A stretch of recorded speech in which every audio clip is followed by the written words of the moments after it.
Hello everyone, welcome to Fix Zone. Today we will be discussing how to manually change the brightness of your keyboard on your Mac. Let's get started. First things first, click on the Apple logo in the top left-hand corner of your screen. Then you'll want to click on System Settings. Okay, once you're in the System Settings application, scroll all the way down until you see the keyboard option and click on that. Alright, you'll see a lot of different keyboard settings here, but the one we're looking for is right at the top. Adjust keyboard brightness in low light. You can toggle this on or off depending on your preference. Below that, you'll see the keyboard brightness slider. If you slide it all the way to the top, that will set your keyboard to maximum brightness. And if you slide it all the way to the bottom, it'll turn the backlight completely off. You can also change how long it takes for the backlight to turn off after inactivity.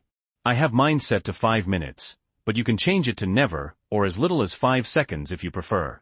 Now, I'm going to show you how to change your keyboard brightness quickly from your control center. Go back to the Apple logo in the top left corner and open System Settings again. This time, click on the Control Center option. In the Control Center settings, scroll down until you find Keyboard Brightness. Here, toggle on Show in Control Center. This is what I just showed you. You can also toggle on Show in Menu Bar.